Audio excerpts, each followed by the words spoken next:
Hey everybody, and welcome back to Chilled Esports. And today I come to you absolutely blown away because Evil Geniuses, the team that no one expected to be very good coming into the season, have now qualified for Masters Tokyo.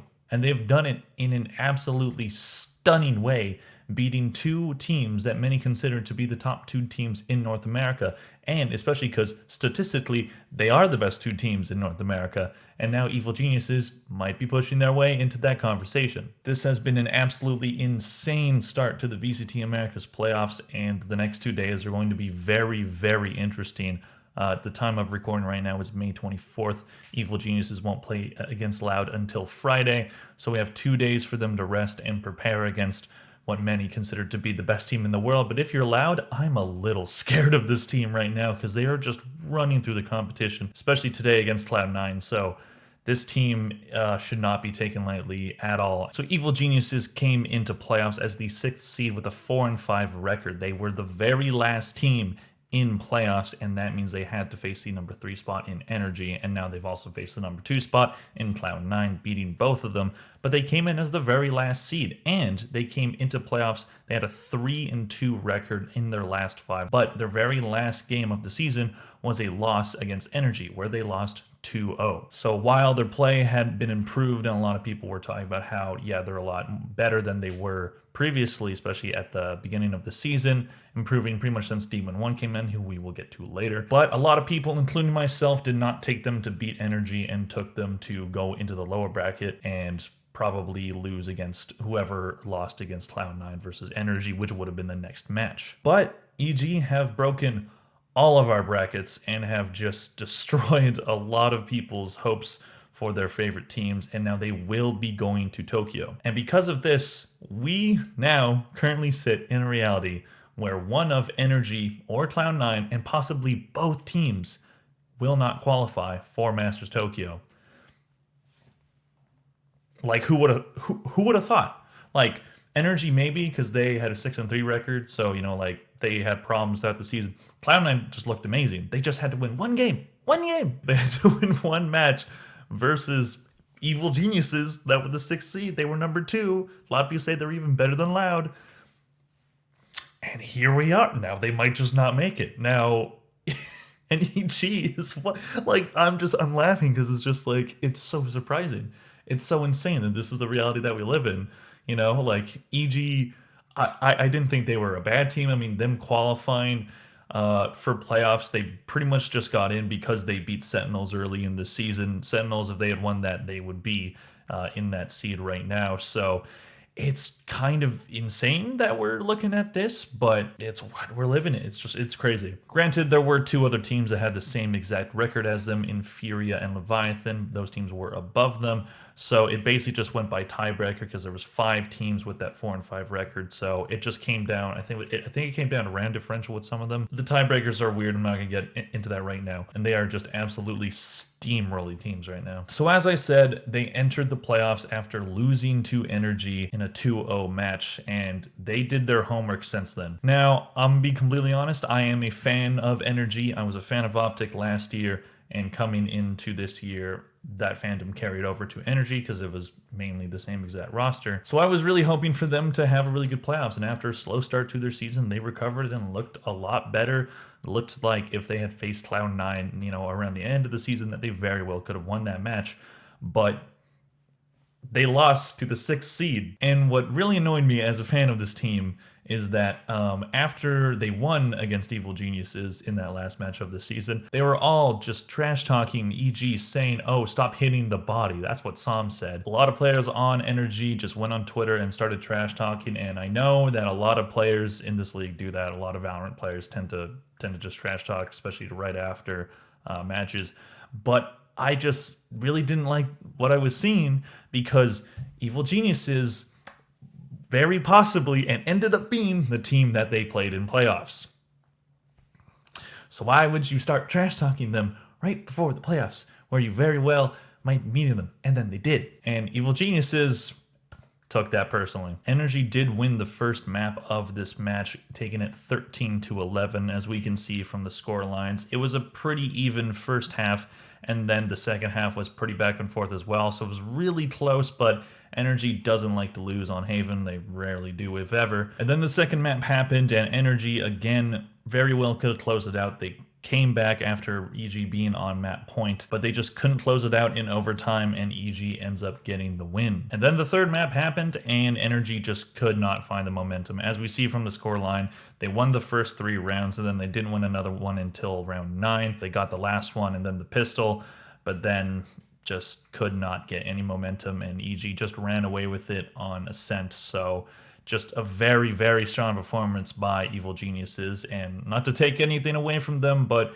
Energy choked. It was an absolute choke job, and as a fan of this team, really hope that this kind of attitude and this kind of, free will, just not playing as structured as they usually do, I really hope it doesn't continue into their next match, which will be against Furia. I'm not trying to make this video about Energy, because EG has just been incredible, and they deserved that win way more than Energy.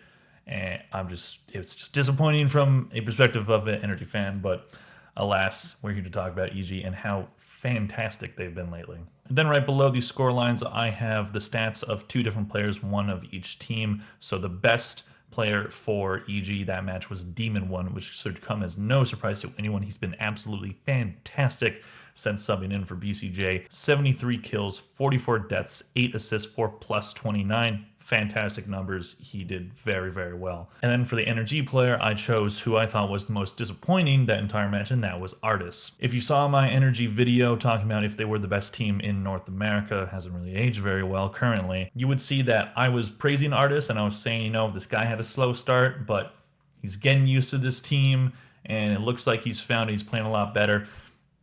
Early season Artis in this match was back, and it was just, he was wildly inconsistent. He just could not close out. He could not get key kills when he needed to. He had a couple really good ones. He had this really good one on Haven. That was a 1v1 to take that round. But aside from that, a lot of times it's just he had the kill. He had the guy in his sights. Couldn't out-aim him. Just couldn't get the kill. Just didn't. Shot bullets, at least, but it just didn't go to his head or his body, and just he ended up being the one that died in the situation instead. I remember there was this one time on Haven, which is a map they won, which is like, why am I mad about the one that they won? Artis, he was playing Jet, and he had his knives, and then he just jumps into a smoke. It was on A, jumps into like the entrance of A, and then he right clicks, completely misses. There's 2 EG players there, dead. He didn't even get the trade. So another very inconsistent performance by Artis. He needs to figure it out, because he needs to do it right now. And you can make those kind of mistakes against a team that has the firepower and just the momentum swings that EG does. So just really key kills at really key times from Evil Geniuses. And that was kind of the story of their whole season, They have a 4-5 record. They lost more games than they won, but they got those key wins over those teams to have the tiebreaker, to be able to advance into playoffs and to be in the position where they are now in Masters Tokyo, and they're going to be in Tokyo and Champions. So it's insane to me how things have turned around for this team, and they've just been incredible. They're beating teams that no one picked them to beat. Not to say that no one picked them to beat Energy. I don't think people particularly were thinking that EG was bad coming into playoffs, because they have had a lot of improved play. And, Valorant, especially in the esports section, is just extremely momentum-based. But a lot of people thought that Energy had kind of found their optic form again, including myself. I thought they were kind of getting back to that at the very least, if they weren't there yet.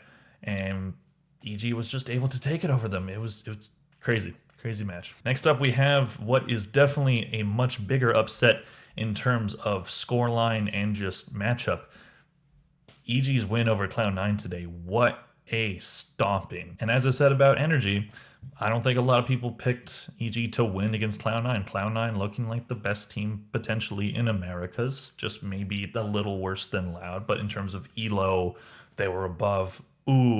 But they came into this match prepared, and Cloud9 clearly did not. And as one of the casters says, maybe the coach of Cloud9, MCE, I think is his name, there's a very good chance that he was preparing more for Energy than he was for Evil Geniuses, which I can't really blame him for. I mean, that was the most likely outcome. So as the coach, you're probably thinking of what's the most likeliest matchup, and let's prepare for that. But you got to prepare for all of them. So I don't know if that's true or not. Maybe he prepared the same amount of time for both just to be safe. But if he did Didn't show up here, didn't matter. So Fracture was just an absolute stomping ground, 5-13 in favor of Evil Geniuses. Cloud9 just never got momentum. They won 3 rounds in a row. That was as much as they could muster in terms of win streaks and rounds. If you saw the very first round of this match, EG immediately just went through door on A site and just wiped the floor with Cloud9 right off the bat. It was very, very quick round 1. Just a lot of kills just right away, and they just steamrolled them from there. So they take map 1, and it's like, okay, they got one map. Cloud9, Cloud9 should be able to close this out, right? Cloud9's got this in the bank. They've lost maps this season. They can come back. And it just did not happen. It just didn't happen. 2-13. 2-13. I can't fathom that this happened. I just absolutely can't. Cloud9 won 2 rounds. And a team that has an 8-1 record in the regular season. A team that after dropping Yay and Vanity, no one was expecting them to be in the position that they ended up being in, and then they end up being second in Americas.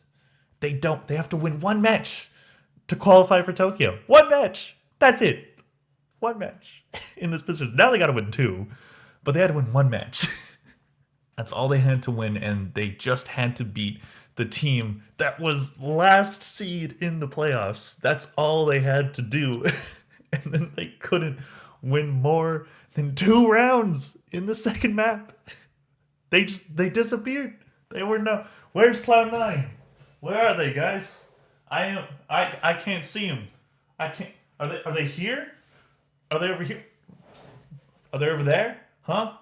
I don't know. I can't find them. It's crazy to me. And like and to be completely clear, I am super happy for Evil Geniuses. Even though they beat Energy, which is my current favorite team, I'm super proud of this team. This is an insane run, and the fact that they're going to be in Tokyo, I am super excited for. I love these kind of underdog Cinderella runs, so super excited for the future of this team, and I like teams that prove people wrong, and they are probably going to be one of my favorite teams going into Tokyo, so super excited to see what they can do. And for the players that I highlighted Jogamo, I think that's how you say it. He was EG's best player statistically. He had 36 kills, 17 deaths, 8 assists for +19. Fantastic performance by him. He's been great lately.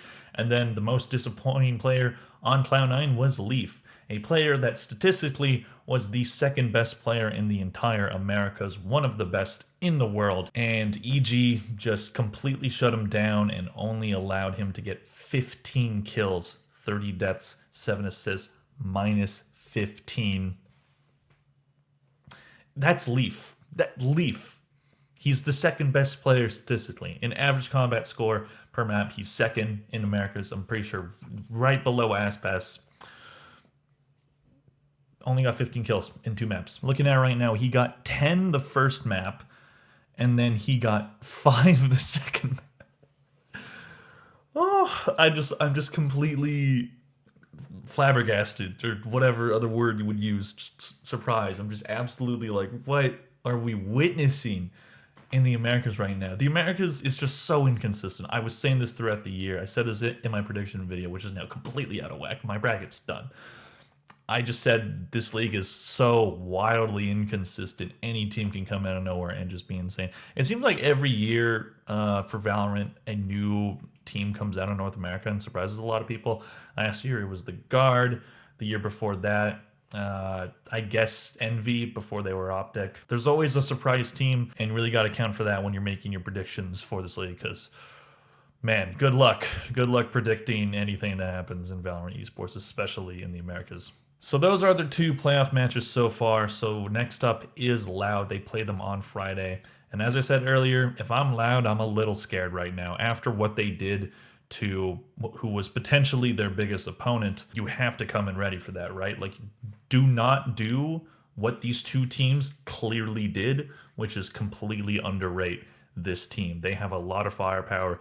Demon 1 is insane. They have really good IGLing. Ethan has actually been very good for them as well.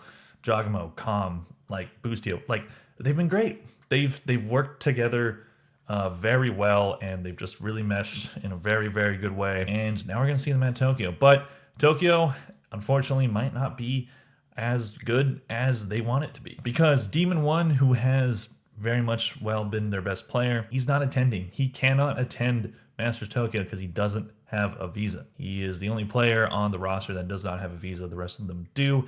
And, you know, maybe there's a way that EG can make a workaround, but it's looking very, very unlikely. So they will be without their best player, because Demon 1, in 24 maps, he has had 401 kills, 322 deaths, 92 assists for plus 79. This kid came out of nowhere. No one knew who Demon 1 was. I didn't know who Demon 1 was. No one did. He was playing on some random tier 2 team before this, and now he's here. He was like a 9th man on the team coming into the franchise league, you know, like he was one of the subs.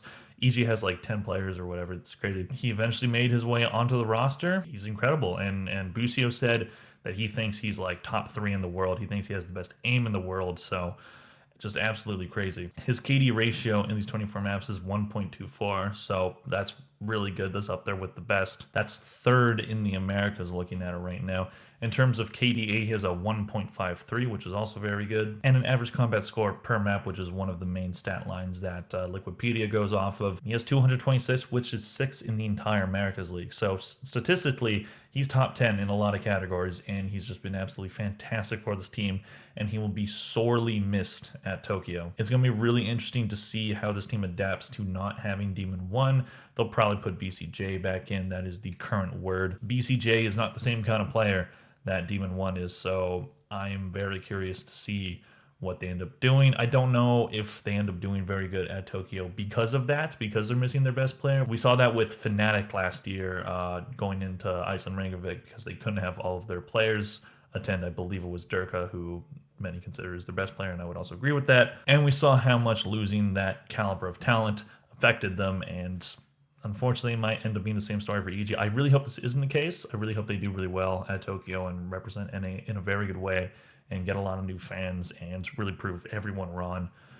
But it's hard to imagine them doing really good without their best player. As soon as Demon 1 came in, they won their first match with them, then they lost their next 2, but after that, he's just completely transformed his team and just has looked incredible. He's looked like one of the best players in the world. So it's really unfortunate that we're probably not going to see him internationally until Champions, but at least we'll get to see him there, and that's the biggest tournament of the year always. So looking at their maps, I chose their best map and their worst map. Their best map is Fracture, which was proven today with the 13-5 scoreline against Cloud9. Bonkers. They are 5-1 on Fracture. They've only lost once, and this is including playoffs and regular season. Their win percentage on attack is 67%. Their win percentage on defense is 60%. So both percentages over 60. That's crazy. This is very impressive from EG to have that dominant of a map, even when early on in the year they struggled. So really good stuff on Fracture. Unfortunately, one map they're going to have to figure out, especially against Loud, is Haven. They are 0-4 on Haven. Their attack percentage is 47%. Their defense percentage is 40%. So if they go to Haven against Loud are perfect on Haven. So if they do end up going to that map, let's just hope for EG's sake that it's the first map and not the last one. So this is everything that's going on with EG right now. They have been just absolutely insanely good, and I'm very proud of this team. So really hope they do good for the rest of the tournament. If they take top seed, I wouldn't be entirely surprised at this point. So very excited to see what they can do going forward. Anyway, thank you guys very much for watching today's video. If you liked it, please like and subscribe, and let me know in the comments below what you think of Evil Genius's recent path to success and how just dominant they've been lately. Thank you all so much for watching. I'll see you in the next video. Bye.